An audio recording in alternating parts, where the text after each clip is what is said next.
इस कार्यक्रम के पुण्यार्चक हैं माता पिता श्रीमान रूपचंद जी, कमला जैन, दिनेश जैन, रेखा जैन, दिवेश जैन, दिशा जैन, गंगवाल परिवार, प्रवासी मुंबई, निवासी ब्यावर। स्वर्गीय श्रीमती पुष्पा देवी जैन की स्मृति में डॉक्टर श्री सुरेंद्र किशोर Jain, America, Shri Ashish Amita Jain, America, doctor चेतन जैन, डॉक्टर तृप्ति जैन, नोएडा, श्री संजय जैन, दीप्ति जैन, कनाडा, श्री सुहास जैन, प्रीति जैन, गाजियाबाद, श्री महेश जैन, श्रीमती निशा जैन, मास्टर माधव जैन के टेम्पल डे प्रथम मंदिर दिवस के उपलक्ष्य में पुत्र एवं पुत्रवधू श्री निपुण जैन, श्रीमती शिल्पी जैन, पुत्र एवं पुत्रवधू श्री ऋषु जैन, श्रीमती श्रुति जैन, करमपुरा, नई दिल्ली। स्वर्गीय श्री धनपाल जी जैन एवं स्वर्गीय श्रीमती तिलका सुंदरी जैन की स्मृति में श्री नीरज जी जैन, श्रीमती कविता जैन, पुत्री एवं दामाद श्रीमती शिवांगी जैन, श्री अर्वित जैन, पुत्र श्री मन्नू जैन भूपेश, श्रीमती श्रुति जैन, निवासी Vishwas Nagar, Shahdara, Delhi, for proprietor Padmavati handloom private limited एवं smart health care private limited. जय श्री ओम नमः सिद्धेभ्यः, जय श्री ओम नमः सिद्धेभ्यः। सर्वमंगल मांगल्यम सर्वकल्याणकारकं प्रधानं सर्वधर्माणां जैनं जयतु शास्त्रम्। पंच परमेष्टि भगवान की, आचार्य श्री गुरुवर कुंद कुंद महाराज की, आचार्य श्री गुरुवर विद्यासागर महाराज की। बोलिए परम पुण्य व्यापक श्रवण मुनि पुंगव श्री सुधा सागर जी महाराज की, समस्त आचार्य संघ की। उत्तम तप धर्मंगाय नमः। तप के लिए नमस्कार किया गया। वस्तुतः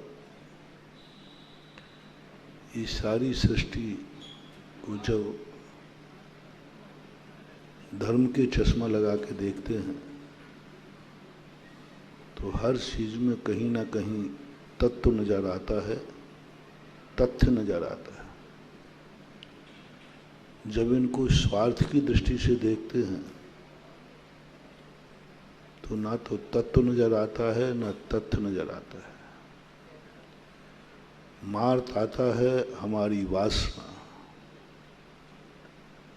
हमारा संस्कार, हमारा स्वार्थ। हम जैसा चाहते हैं वैसा दिखने लग जाता है, जैसा होता है वैसा हम देख नहीं पाते। जैसा हम देखना चाहते हैं वैसा दिखता है। प्रायः प्यारा व्यक्ति ने हर वस्तु के ऊपर अपनी वासना को निमज्जित कर दिया है। वासना का अर्थ, मैं उसे इस रूप में देखना चाहता हूं, उसको उसी रूप में परिवर्तित चाहता है। बेटा ने स्थापित कर दिया ये मेरी माँ है, पति ने स्थापित कर दिया ये मेरी पत्नी है। खत्म हो गई वस्तु। क्योंकि जितनी दृष्टियां आएंगी उतने दृष्टिकोण अपनी अपनी दृष्टि से देखेंगे। यथार्थ जब दृष्टिकोण बनते हैं, जब स्वार्थ बनता है, वस्तु सत्य गायब हो जाता है, वस्तु स्वरूप गायब हो जाता है। कोई नहीं जानता जीव क्या है। अनुभव में नहीं आ रहा है कि जीव क्या है, अनुभव में आ रहा है मैं मनुष्य हूं। जीव की अनुभूति नहीं हो रही। अनुभव में आ रहा है मैं मुनि हूं, अनुभव में आ रहा है तुम श्रावक हो, अनुभव में आ रहा है मैं जैन श्रावक हूं, अनुभव में आ रहा है मैं फलाना नाम वाला हूं, अनुभव में आ रहा है मैं बेटा हूं, मैं पुत्र हूं। ये सारे अनुभव आ रहे हैं। और इसी के लिए कुंद कुंद स्वामी ने कहा, पज्जय मूढ़ो मूढ़ा, तुझे सत्य नजर ही नहीं आ रहा है। ये सारे के सारे तो सापेक्ष हैं, स्वार्थ हैं। ये तो व्यवहार चलाने के लिए है।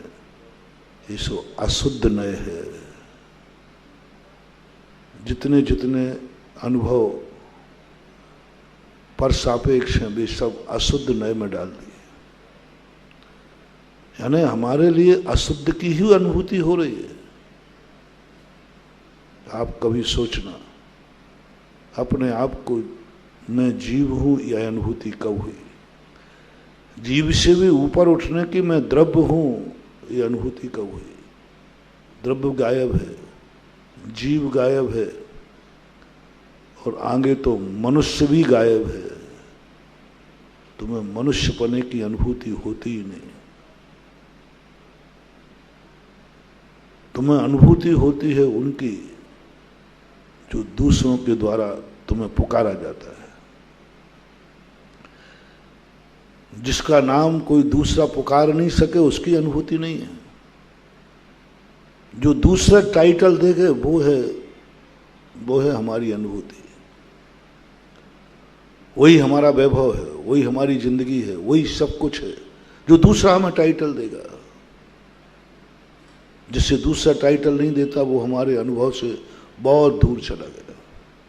हमें नाम दे दिया किसी ने, गुरु ने, माँ बाप ने, हमें अनुभूति उस नाम की होती क्योंकि दूसरे ने दिया है ना। जैसे अभी मैंने कहा, पिता ने कहा बेटा, पिता ने बेटा माना, मुझे बेटे की अनुभूति। भक्त ने गुरु माना, मुझे गुरु की अनुभूति। मैंने मूल गुण धारण किए, मुनि की अनुभूति। मूल गुण नहीं करते तो मुनि की अनुभूति नहीं होती।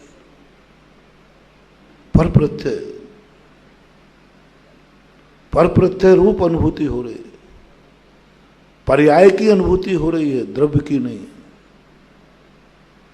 और जब पर्याय में गुम जाता है द्रव्य, वह व्यक्ति कभी सत्य पर नहीं पहुंच सकता। पूज्यवर कुंदकुंज स्वामी ने प्रवचन सार के ज्ञानाधिकार में कहा और अमृतचंद सूर्य ने उसकी बड़ी सुंदर व्याख्या की। पर्यायों में द्रव्य को विलीन मत करो। द्रव्य में पर्याय विलीन हो जाएं तो कोई फर्क नहीं पड़ता। ज्ञान में आत्मा को विलीन मत करो। आधा को मत जनाने, आधा में दंसने चलते। वहां पर एक संपूर्ण रूप से आत्मा को प्रकट कर दिया उन्होंने। सबको अंतर्लीन करो। द्रव्य पर्यायों में नहीं समाएगा, पर्याय द्रव्य में समा जाती हैं। पर्याय द्रव्य में समा जाती है, द्रव्य पर्यायों में नहीं समाएगा। कोई दुनिया की एक पर्याय नहीं है जिसमें द्रव्य समा जाए, लेकिन द्रव्य में समस्त गुण और द्रव्य अंतर्लीन है। अमृतचंद सूर्य महाराज ने अंतर्लीन शब्द कहा, जिसमें सब कुछ समा जाता है। और ऐसी स्थिति जो है हमारी स्व प्रत्ययजन होती है और हमारे जितनी अनुभूतियां, जितनी क्रियाएं, जितना हमारा सोच, जितना विचार, जितना हम कर रहे हैं, सब पर की कठपुतली बनकर नाच रहे हैं। क्रिया ही पर की कठपुतली नहीं बने, मेरा अनुभव भी पर की कठपुतली बन गया। मेरा अनुभव भी पर की कठपुतली बन गया। मेरी अनुभूति महाव्रतों की कठपुतली बन गई। मेरी अनुभूति सम्यक दर्शन ज्ञान चारित्र की परिणति हो गई। हमारी अनुभूति इनसे परे होकर के उसको हम पहचान ही नहीं पा रहे, जान ही नहीं पा रहे। ये धर्म जो हैं, चार धर्म जो हमें आश्रय और बंध तत्व की व्याख्या बताते हैं, चार धर्मों में संवर और निर्जरा नहीं है। आश्रय और बंध की व्याख्या की गई। क्रोध करोगे अशुभ आश्रय, क्षमा करोगे शुभ आश्रय। क्षमा से संवर और निर्जरा नहीं होती, क्योंकि हमें पर प्रत्यय को क्षमा करना पड़ता है, क्षमा मांगना पड़ती है। जब जब जो जो क्रिया, जो जो दृष्टि हमारी, चाहे धर्म हो चाहे अधर्म हो, पर निमित्तिक होगा, वहां कोई ना कोई आश्रय होगा, तो क्षमा और क्रोध हमें पुण्य और पाप के आश्रय का कथन करते हैं। मान और माया में भी हम संबर नहीं करते। मार्दव धर्म भी हमें पर सापेक्ष है, क्योंकि हम कठोर दूसरों के प्रति होते। मायाचारी में भी हम दूसरों को फंसाते, लोभ में भी हम पर को ग्रहण करते, इससे निर्वृत्त होते। तो आश्रव और बंध की जो स्वरूप है पुण्य और पाप रूप में, वह हमें 4 धर्मों से प्राप्त होता है, 4 अधर्मों से प्राप्त होता है। सत्य, हमने अभी कहा, सत्य जो है ना आश्रव है ना बंध है। सत्य तो कहता है दोनों को समझो, हे को भी समझो, उपादेय को भी समझो। सत्य को सत्य स्वरूप से समझो, सापेक्ष मत करो कि ये पुण्य है ये पाप है। सत्य सत्य है। पूज्यवर अमृतचंद सूरी महाराज ने पुण्य और पाप को कहा दोनों शूद्रा के पुत्र हैं, दोनों शूद्रा के पुत्र हैं, वंश दोनों शूद्र हैं। एक सज्जन के यहाँ पला है, एक दुर्जन के यहाँ पला है। मात पालने का अंतर है, जीन्स तो एक ही है, खून तो एक ही है, वंश तो एक ही है। मां संस्कारों में अंतर आ गया। पुण्य संस्कारत है, पाप कुसंस्कारत है। तुम दोनों को समझो। समस्त चीजों से निरपेक्ष होकर के जिस चीज में जाओ, चलते जाओ डीप में, और उसको बिल्कुल स्वतंत्र खड़ा कर दो, जिस चीज में जाना हो तुम्हें। इस किताब को समझना है। ये किताब का नाम किसने दिया? ये जिन पूजा का नाम किसने दिया? भक्तों ने दिया। इसमें लिखा क्या है? भक्तों ने लिखा है। इसको इतना निरपेक्ष कर दो कि जो पर के बिना यह क्या है, तो आप शत द्रव्य पर पहुंच जाएंगे। भगवान को भगवान का रूप देखो, अंत में जाकर के उस सत्ता पर पहुंचो। अपने आप को जो जो तुमने पर के द्वारा पाया है उस सबको अलग करते जाओ, अलग करते जाओ, सत्य तक पहुंच जाओ। लेकिन मैंने पहले ही कल भी कहा था, सत्य जानने के योग्य है, सत्य की अनुभूति नहीं करना, सत्य को आचरण में मत लाना, सत्य पर जिंदगी मत व्यतीत करना।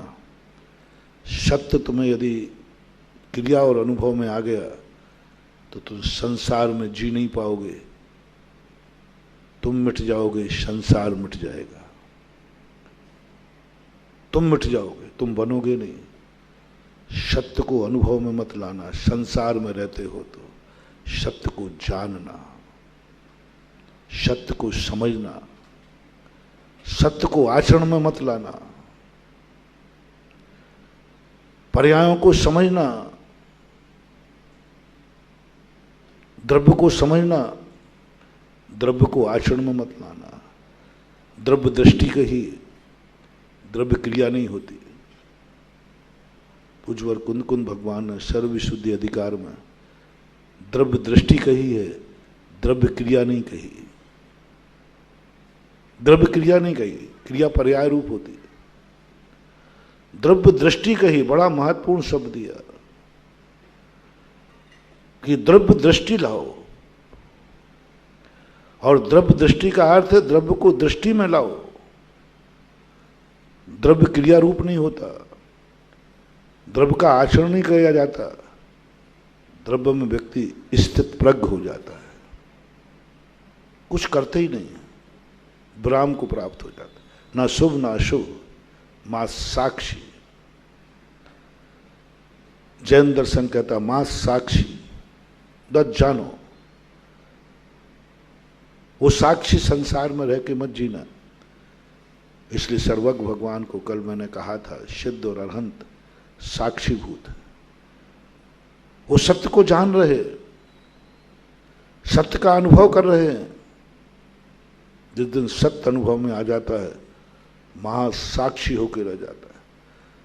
पर निरपेक्ष सब टाइटल ज्ञान भी पर को जानता नहीं है, पर जानने में आने लग जाता है। ज्ञान पर को जानता नहीं है, जानने में आने लग जाता है।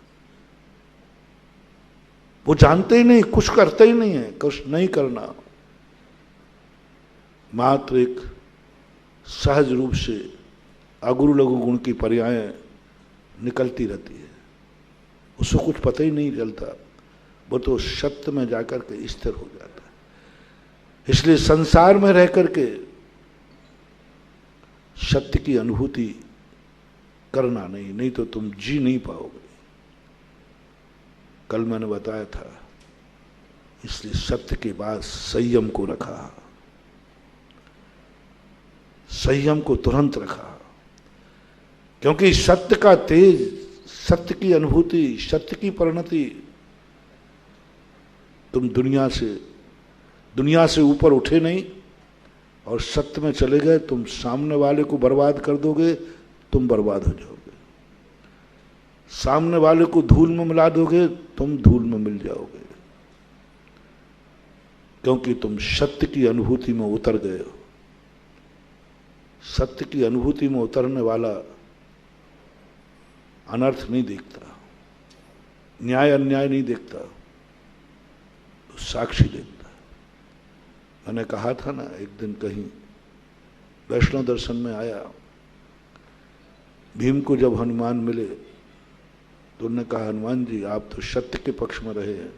बोले रहा हूं, उस समय मैं कर्म योगी था, अब मैं स्थितपूर्वक हो गया हूं, न्याय अन्याय से ऊपर उठ गया हूं, सत्य तत्व से ऊपर उठ रहा हूं, हार जीत से ऊपर उठ गया हूं, इन सब से ऊपर स्थितपूर्वक हो गया हूं।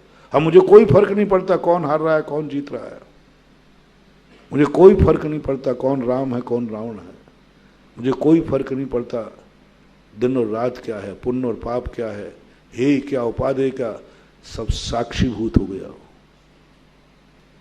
इसलिए तुम्हारे काम का नहीं रहा मैं। जो सत्य में चले जाते हैं वे संसार के काम के नहीं रहते, वे संसार में किसी के काम के नहीं रहते, कोई काम नहीं। सत्यवादी यदि तुम्हें मिल जाए तो कभी दोस्ती मत कर लेना, मिटा देगा वो तुम्हें, बर्बाद कर देगा वो तुम्हें, तुम्हारा कभी सहायता नहीं कर पाएगा वो, क्योंकि वो सत्य रूप को जान चुका है, सत्य को अनुभव में करा। सत्य को अकेला खड़ा रहने दो, सत्य का कोई साथ मत देना, सत्य के साथ कोई रहना मत, क्योंकि वह कुछ नहीं सोचेगा, अपने ऊपर आए का कोई भेद नहीं करेगा, अच्छे बुरे का कोई भेद नहीं करेगा, उसको स्वर्ग और नरक से कोई मतलब है ही नहीं। उसे जहर क्या अमृत क्या, वो जहर पिला देगा, सत्य पीने लायक है द्रव्य, पिला देगा, वो जहर पिला देगा। वो ये नहीं कहेगा कि अमृत पिलाऊं इसको, नहीं, बोले कि जहर और अमृत में कोई भेद ही नहीं, पी जा। तुम अमृत पी रहे होगे, जहर पी रहे होगे, वो रोकेगा नहीं। कोई अमृत पिएगा तो प्रशंसा करेगा नहीं, क्योंकि वो सत्य पे उतर चुका है, उसे जन्म और मरण से, अमृत पिएगा तो जिंदा रहेगा और जहर पिएगा तो मरेगा। सत्यवादी कहता है जन्म और मरण में कोई अंतर ही नहीं, क्या जीना क्या मरना, जो है साक्षीभूत, कभी नहीं करेगा वो, जहर और अमृत का भेद ही नहीं करेगा। वो संसार और मोक्ष की कभी कल्पना ही नहीं करेगा, क्या संसार क्या मोक्ष। जब व्यक्ति शुद्धोपयोग में जाता है, संसार और मोक्ष दोनों अनुभूतियों से परे हो जाता है। परमात्म प्रकाश योगेंद्र स्वामी, जिस समय वो निर्विकल्प शुद्ध उपयोग में होता है, उसको ये खबर ही नहीं रहती कि मुझे मोक्ष जाना है, उसे खबर ही नहीं रहती कि मैं संसारी प्राणी हूँ। ना तो लक्ष्य पता है ना शाद पता है। छडालाकार ने भी तो कहा ना, जहाँ ध्यान ध्याता ध्येय को न विकल्प वच भेदन तहाँ चिद भाव कर्म चिदेश करता चेत ना क्रिया तहाँ। ध्यान ध्याता दोनों चले गए, ध्येय था मोक्ष, गायब है, ध्यान क्रिया गायब है, ध्याने वाला मैं हूं ये भी गायब है। क्या बड़ी दशा। इन पंक्तियों के चिंतन करो तो लगता है अपन कितने उथले पानी में तैर रहे हैं, बल्कि पानी ही नहीं है तो तैर रहे हैं। पानी नहीं तैर रहे, कहाँ ध्यान ध्याता ध्येय का, विकल्प ही खत्म कर रहे। क्या बात है मानव, कम से कम ध्येय का तो ज्ञान रहना चाहिए। ध्याता और ध्यान का, ध्यान भूल जाओ, क्रिया भूल जाओ, ध्येय और ध्याता तो रहना चाहिए, लेकिन वो भी गायब कर दिया। नहीं, कुछ नहीं। फिर क्या है? साक्षीभूत, साक्षीभूत, मात्र साक्षीभूत। साक्षीभूत होना बहुत कठिन मानव, होने का प्रयास मत करना, बर्बाद हो जाओगे। और साक्षी बनाने वाले को कुछ मत करना। तुम चिल्लाओगे, कोई जितने अपने जैन भगवान है ना, ये कुछ नहीं, साक्षीभूत हो गए। भगवान बचाओ, मैं मर रहा हूं, तो भगवान कहते मैं देख तो रहा हूं, क्यों चिल्ला रहा है? देख तो रहा हूं कि तू मर रहा है। पिटते रहोगे, बचाएगा नहीं, साक्षी बना लेगा। भगवान मैं पिट रहा हूं, तो क्यों चिल्ला रहा है? मैं देख रहा हूं कि तू पिट रहा है और ये पीट रहा है। भगवान ये जहर पी रहा है, बोले मैं देख रहा हूं कि पी रहा है, तो मुझे क्या समझता है? अज्ञानी नहीं हूं, ज्ञानी हूं। साक्षी बन जाए। इसलिए तुरंत सत्य के पीछे संयम को लिया। संयम में क्या कहा था? असुहादो गुण वित्ती सुहे पवित्ती जान शारदम। सत्य से हटा दिया। साक्षीभूत नहीं, न्याय का पक्ष लो। हे उपादेय करो, हे उपादेय का भेद विज्ञान करो, न्याय अन्याय करो, करनी अकरनी को जानो, क्या करना है क्या नहीं करना। ये संयम ने कराया। सत्य तो बहुत खतरनाक, कल मैंने कहा था, संयम ने भेद करा दिया कि नहीं तुम भेद करो। और भेद करने से जब आसव और बंद से हटाओ अपनी आत्मा को, संयम का अर्थ पहले अशुभ से हटाया, फिर अंत में कह दिया शुभ से हटाओ। संयम संवर का प्रतीक है। संयम का अर्थ है अब मैं आगे कुछ नहीं करूंगा, आगे को रोक देना। मैंने कल कहा था ना, आंख को रोक देना। मैं 1 घंटे नहीं देखूंगा, नहीं सुनूंगा, नहीं बोलूंगा, शुभ भी नहीं। मैं पानी नहीं पीऊंगा। पानी शुभ है कि अशुभ है? शुभ है, प्राशुक है, शुद्ध है। शुभ को भी रोक दिया। अनशन, उपवास है, मैं पानी नहीं पीऊंगा। पानी भक्ष्य है, पानी भक्ष्य है, ग्रहण करने योग्य है। लेकिन व्रत कहता है नहीं, मैं शुभ को भी रोकता हूं, मैं शुभ को भी रोकता हूं, मैं रोटी को भी रोकता हूं, मैं फल को भी रोकता हूं, जो खाने योग्य है उसका भी मैं त्याग करता हूं। अभक्ष का ही नहीं, अभक्ष का त्याग करना उपवास नहीं है। अभक्ष का त्याग करना उपवास नहीं है। भक्ष का त्याग करने का नाम उपवास है। पाप का त्याग करने का नाम से व्रत नहीं है। पाप के त्याग करने का नाम मात्र संयम नहीं है, पुण्य का भी त्याग करना, क्योंकि शंबर का प्रतीक है। पूज्यवर नेमिन चंद महाराज ने शंबर की परिभाषा बहुत अच्छी बनाई। छेदन परिणाम है जो कम्मा सब निरोहिणे हेऊ। कितनी बड़ी बात कही। छेदन परिणामों जो कम्मा सब रोहिणे हेदु, सो भाव शंभुरो खरु दब्बा सब रोहिणे अन्नो। क्या बात है इसमें, कहाँ है यहां पुण्य की छूट। छेदन परिणामों जो कम्मा सब निरोहिणो हेऊ, शुभ अशुभ की बात नहीं है चर्चा यहां। जो कर्म के संवर को रोक देता है। संवर किसे कहते हैं? जो आ रहा है। संयम कहता है जो आ रहा है उसको रोको, जो होने वाला है उस घटना को रोको, जो घटित करने वाली उसे आज रोको। सावधान, घटना निगाह। संयम का अर्थ है सावधान। घटना घटी नहीं है, घटना घटने के बाद सावधान नहीं। सावधानी का अर्थ पहले सावधान, घटना के बाद सावधानी नहीं होती। संयम हमेशा जो होने वाला है उसको रोको। जो घटित होने वाला है उसको हो रोको, रोको। संयम भविष्य को दुर्घटनाओं से बचाता है, संयम हमें होने वाले अनर्थ से बचाता है। संयम जितने भी लिखे रोको उसको। आश्रव निरोधो शंबरा, आश्रव का जो आ रहा है। 12 भावना में यही कहा, यदि चोर निरंतर आते रहेंगे तुम चोरों पर काबू नहीं पा पाओगे, कितनों को निपटाओगे। उन्होंने कहा पहले चोरों को रोको, अंदर वाले चोर जो आ गए उनको आने दो, आने दो अंदर वाले चोरों को, उनकी चिंता मत करो, उनको लूटने दो। पहले जो चोर निरंतर आ रहे हैं जल्दी किवाड़ बंद करो, अंदर वालों की चिंता मत। अब क्या करते हैं, अंदर वाले को बाहर निकालने की सोचते हैं, बाहर से 2 चोर और आ जाते हैं। 3 थे, बड़े गुंडे थे, कोई भी काबू नहीं पा रहा था। एक व्यक्ति ने कहा ये तीनों इकट्ठे रहते तब तो हम कुछ नहीं कर सकते। एक बनिया ने कहा कि इन पर काबू पाया जा सकता है।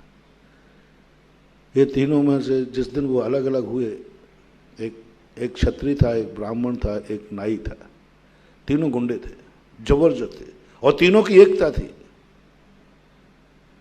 एक दिन ने कहा कैसे निपटे, तो एक दिन वो धीरे से गया, धीरे से एक के पास गया, ठाकुर साहब आप तो हमारे ठाकुर हैं, आपको जो खाना पीना है तो खूब खाइए, बगीचा आपका ही है। ब्राह्मण आप तो देवता है, आप तो खाइए, लेकिन ये जो नाई खा रहा है ये मुझे सहन नहीं हो रहा है, ये मुझे सहन नहीं हो रहा है। तो ब्राह्मण और ठाकुर कहता है निपटा उसको, मुझे क्या लगता, मुझे तो मान नहीं करो। अरे साहब आपको तो करने का सवाल ही नहीं। और वो गया और नाई को निपटाया, निपट के चला गया। अब धीरे से ठाकुर साहब से कान में कहता, ठाकुर साहब आपकी तो माये विकसित है, आप तो क्षत्रिय हैं, हर संपत्ति पर क्षत्रिय का काम है, लेकिन ये भवन तो हर पंचांग के पैसा देता है, ये ठीक नहीं है। ठाकुर कहते मुझे तो कोई बाधा नहीं। बोले नहीं साहब, बामन को निपटा दिया। अब कहता है ठाकुर साहब अब अकेले बचे हो, और पता चला तीनों को निपटा दिया। संयम वो कला है। संयम कहता है अंदर वालों को अभी मत छोड़ो, जो है तुम्हारा आगे आ जाने दो, जो हो गया वो हो जाने दो, जो कल घटित होने, जो आज घट गया उसकी चिंता मत करो, वो तो घट गया। जो कल घटने वाला है उसका व्रत करो, जो कल होने वाला है, जो देख लिया है उसका नहीं। आंखों को जो देख लिया उस पर अभी कुछ नहीं, जो देखने वाली है उसको रोको आंख को, जो सुन लिया है उसका नहीं, जो सुनने में आने वाला है उसको रोको, जो कर चुके हो उस पर विचार छोड़ो, जो और होने वाला है उस अनर्थ को रोको। संयम अपने आप में संवर का प्रतीक बन के आया। और कल हमने हर चीज को रोका, शुभ को भी रोका, अशुभ को भी रोका, सब रुक गया। मन भी रुक गया, वचन भी रुक गया, काया भी रुक गया। 10 के मुंडन हो गए, 10 मुंडन हो गए, 10 का मुंडन हो गया। पंच इंद्रिय मुंडा, हाथ पाए मुंडा, मन वचन काय मुंडा। ये 10 प्रकार के मुंडन की कल बहुत अच्छी व्याख्या बना। आज कुछ दूसरा दिन है तप। संयम पहरेदारी पे खड़ा है, चौकीदारी पर, उस अशुभ नहीं होने देगा। संयम ने सारे गेट संभाल लिए, संयम पहरेदार है, संयम बाढ़ है, संयम परकोटे हैं, संयम हमारा सुरक्षा कवच है, जो बाहर से किसी को आना नहीं देगा। मजबूत आदमी को रखना, संयम में दृढ़ता रखना। संयम बहुत जल्दी बिक जाता है, चौकीदार बहुत जल्दी बिकते हैं, संयम से बहुत जल्दी भ्रष्ट हो जाता है, थोड़ा ही सा कुछ मिला गया काम से। थोड़ा मजबूत चौकीदार रखना, विश्वसनीय। व्रत बहुत जल्दी टूटता है, नियम बहुत जल्दी टूटते हैं। आँख खोलने का, निबंध करने का नियम ले लिया, बीच में आँख खोलने का भाव होता है, धीरे धीरे नहीं हो तो आकुलता होती है। चौकीदार पर कभी ज़्यादा विश्वास मत करना, चौकीदार पर विश्वास ज़्यादा नहीं करना। चौकीदार तुम्हारा है, बिक सकता है चोरों के हाथ। संयम बिक जाता है, संयम बहुत कमज़ोर होता है, क्योंकि संयम मालिक नहीं है, संयम चौकीदार है। संयम दरवाजे पे खड़ा है, आश्रय को रोक रहा है। संयम से आश्रय रुकता है, रोक रहा है, चौकीदार है, पहरेदार है। बहुत मजबूत रखना। एक प्रसंग आता है रामायण के अंदर, वैष्णव दर्शन में, कि एक दिन रामचंद्र जी से काल मिलने आया। काल किसी को दृष्टिगोचर नहीं होता। काल ने कहा, मैं तुमसे बात करना चाहता हूं, लेकिन शर्त है जिस समय मैं वार्तालाप करूं उस समय कोई नहीं आना चाहिए, कोई भी नहीं आना चाहिए। रामचंद्र जी कहते हैं, क्या करूं, किस पहरेदार पर विश्वास करूं? हर पहरेदार मौत को डरता है। यदि कोई सामने वाला डाकू आ गया और उसको निपटा दिया तो ये भाग जाएगा। किसी की भी ड्यूटी लगाऊंगा, बिक जाएंगे, डर जाएंगे, भाग जाएंगे। उन्होंने कहा, मेरा एक भाई है लक्ष्मण। गजब का प्रसंग महानुभाव। लक्ष्मण जैसे भैया को चौकीदार बना दिया, दरबान बना दिया। नारायण थे लक्ष्मण, शक्तिशाली थे लक्ष्मण, राम के प्रिय थे लक्ष्मण, अनन्य भाई थे। चौकीदार बनाया। महानुभाव, ये जो हमारे चारों तरफ दुश्मन हैं, इनका चौकीदार, इनको रोकने के लिए किसी सगे को ढूंढना जिससे तुम सबसे ज्यादा प्यार करते हो, जिस पर तुम्हें सबसे ज्यादा विश्वास हो, सबसे ज्यादा विश्वास हो, और वह विश्वसनीय, इतना विश्वसनीय हो कि मर जाएगा लेकिन ये नियम टूटेगा नहीं। वैद्य सामने खड़ा है, कह रहा कौआ का मांस खा ले, बच जाएगा, नहीं तो मरेगा। उस मातंग ने मरना स्वीकार कर लिया। ऐसा दृढ़ पहरेदार चाहिए, ऐसा दृढ़ नियम चाहिए, ऐसा दृढ़ संयम चाहिए। संयम तो बहुत बार लेते हैं, नियम तो बहुत बार लेते हैं। कई बार मन से टूटता है, कभी वचन से टूटता है, कभी काया से टूटता है, कभी कृत से, कभी कार्य से, कभी अनुमोदना से। पाल लेते हैं नियम, लेकिन मन में आकुलता हो जाती। टाइम टूट गया, पहरेदार बिक गया। कितने नियम हैं जो तुम ओरिजिनल से पाल पाते हो? दृढ़ चाहिए, बहुत दृढ़ चाहिए, इतना दृढ़ चाहिए, इतना दृढ़ चाहिए कि अंदर कुछ भी होता रहे, बाहर का व्यक्ति अंदर नहीं आना चाहिए। इसलिए संयम को संवर का प्रतीक बनाया। संयम हमें संवर कराता है। चेदन परिणाम है जो कम्मा सब रोहिणो हेऊ। कितनी बढ़िया परिभाषा है पूज्यवर की, नेमी चंद्र। छेदन परिणाम है जो कम्मा सब निरोहिणो हेऊ। वह चेतना का परिणाम जो कर्मों के आश्रय को रोकने में हेतु यानी चौकीदार है। रामचंद्र ने लक्ष्मण को ड्यूटी दी। बड़ी कठिन परीक्षा हुई। एक संत आ गए, विश्वामित्र, मुझे अंदर जाने दो। लक्ष्मण कहते नहीं, अंदर राजा का, भैया का आदेश है, मुझे चौकीदार बनाना। गुरुदेव आप सोचिए कितनी सीरियस बात होगी कि मुझे चौकीदार बनना पड़ा। क्या अयोध्या में कोई चौकीदार नहीं थे? क्या अयोध्या में पहरेदार नहीं थे? मुझे पहरेदार बनाने का अर्थ है कि आप भी अंदर नहीं जा सकते। विश्वामित्र ने कहा, मालूम मुझे नहीं अंदर जाने का परिणाम क्या होगा? मालूम तुम्हें क्या होगा? पूरी अयोध्या का विनाश, पूरी अयोध्या का विनाश होगा। लक्ष्मण हिल गए। यदि जाने देता हूं तो मेरा विनाश, और नहीं जाने देता हूं तो अयोध्या का विनाश। देखना पहरेदार, देखना क्या चीज है, गजब की चीज।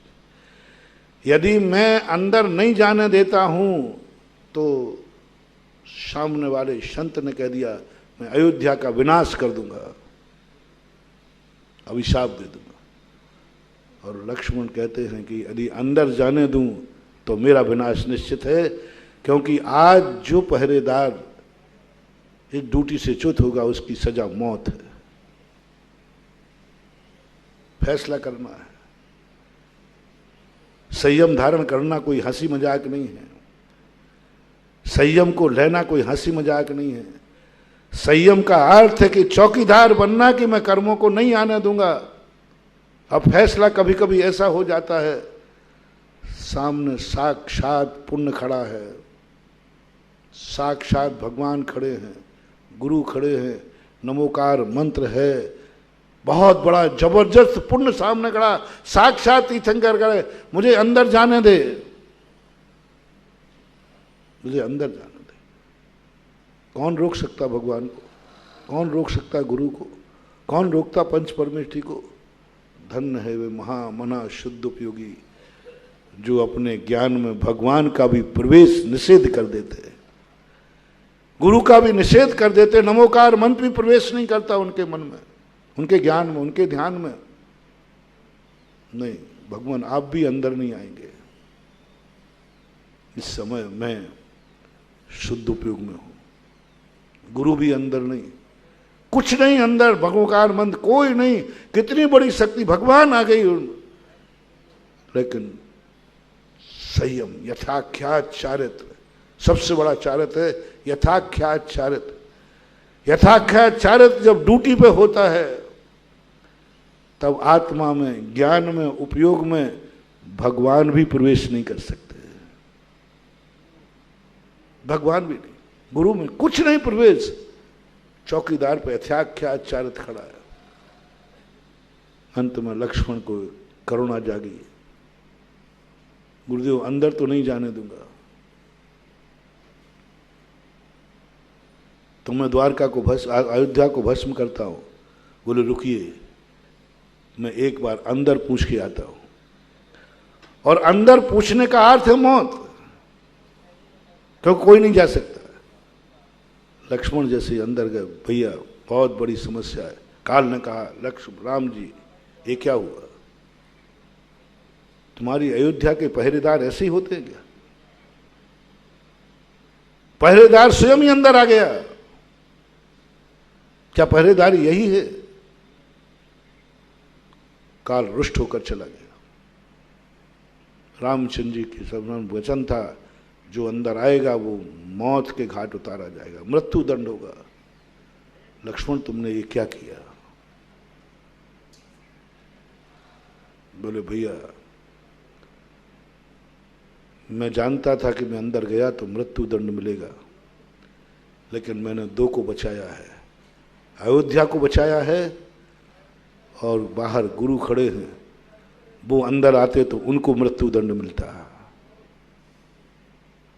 उनको भस्म होना पड़ता। इसलिए मैंने सोचा मैं मरता हूं, लेकिन आपकी आज्ञा का उल्लंघन तो नहीं होगा। दंड चारित्री द्वारपाल पे खड़ा होता है, कभी कभी अपनी मौत को स्वीकार करके गुरु और जिनवाणी की आज्ञा को लेने के लिए तैयार हो जाता है। यदि जिनवाणी कह देगी तो, जिनेन्द्र देव कह देंगे तो शुद्ध उपयोग से तो गिर जाएगा, तू आज्ञा में आ गया ना। लेकिन फिर भी कोई बात नहीं, संयम के चौकीदार बना करके आज उत्तम तप का दिन है। तप का दिन बहुत, बाहर से कुछ नहीं, जो पहले हो चुका है, जो पहले चोर आ चुके हैं, जो कर्म बन चुके हैं, उनको निपटाना है। मन कभी कहने वाला नहीं, मन बहुत बदमाश है। मन कहता मैं हूं ही नहीं इनका, ये हमें मानते रहते, अपने बेटा बेटा कह रहे थे, मैं इनको बाप मानते ही नहीं हूं। मन कहता मैं मानते ही नहीं हूं कि ये आत्मा है, ये जैन है, ये मुनि है। अब एहसास दिलाओ, एहसास दिलाओ। मूर्ख को अपना बनाना बहुत कठिन होता है।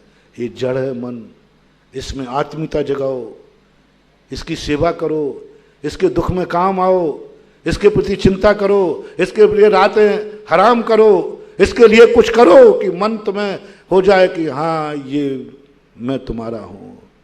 और जैसे वो मन तुम्हारा कहे तो कहना बे देख मन, मैं तो जैन हूं।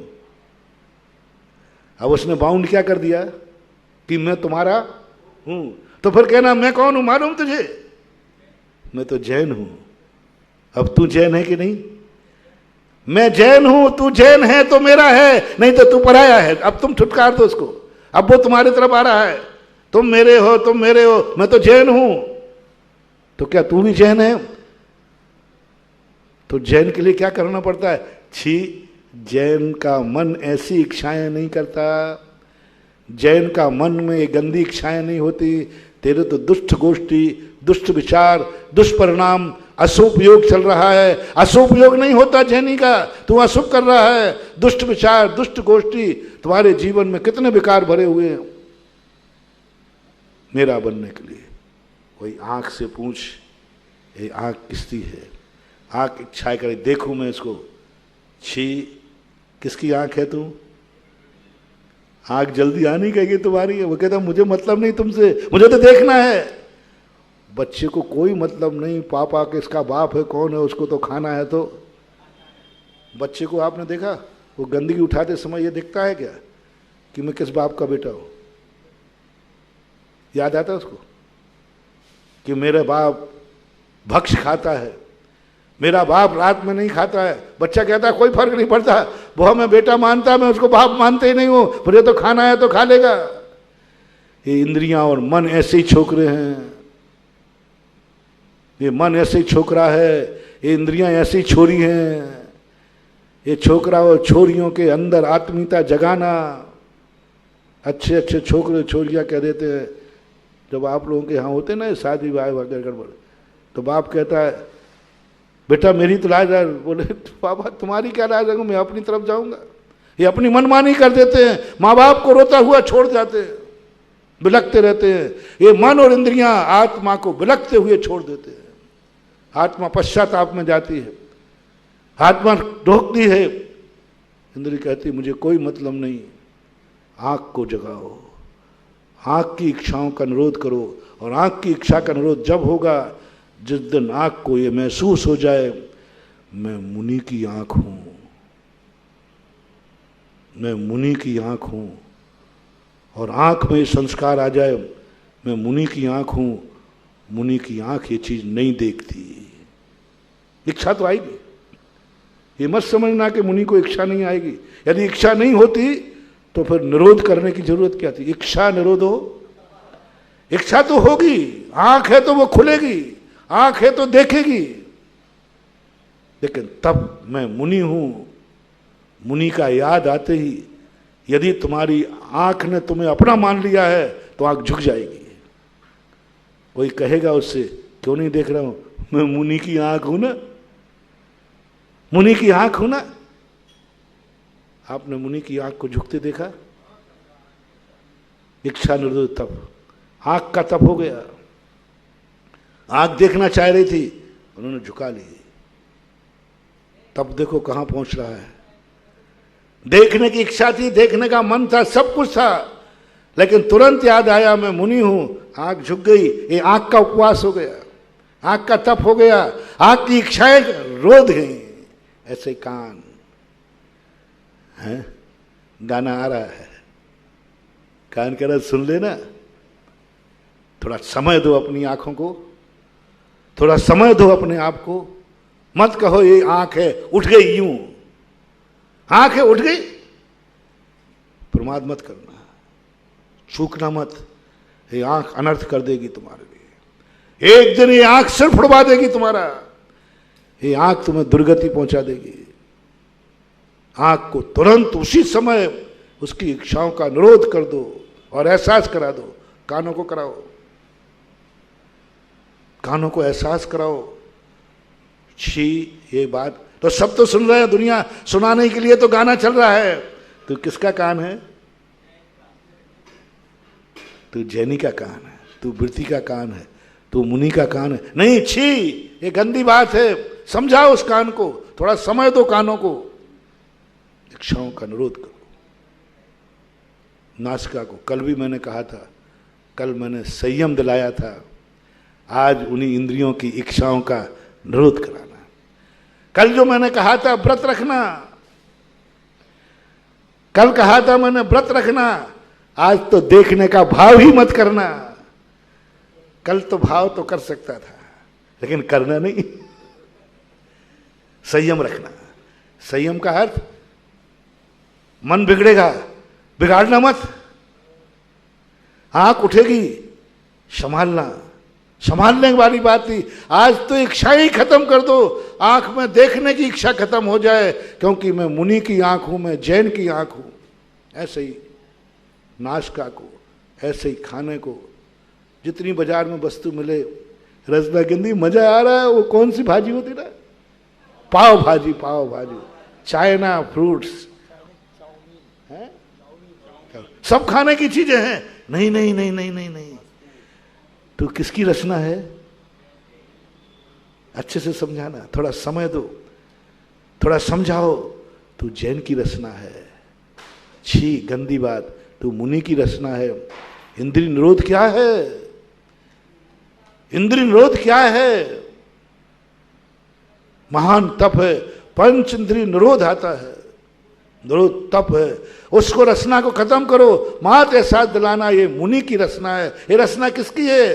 तुम्हारी हूं, मैं तो मुनि हूं, मैं तो जैन हूं, मेरे तो व्रत चल रहे हैं, व्रत चल रहे हैं। थाली में सब आएगा, अब थाली को एहसास कराओ। ये जैन की थाली है साहब, ये जैन की थाली है। खाने का मन है, खाने के लिए बनाया है। नहीं, आज व्रत चल रहा है, 10 लाक्षण पर्व चल रहे हैं। इच्छाओं को दबा दो, हाथ पैर चलेंगे, सब कुछ होगा। एहसास करना है महानुभाव। इच्छाओं को दबाने के लिए सबसे बड़ी तरीका, हमें अपने आप को समझा करके जो जो इन इच्छाओं में निमित्त बनते हैं उनको समझाओ। तुम किसके हो? तुम कौन हो?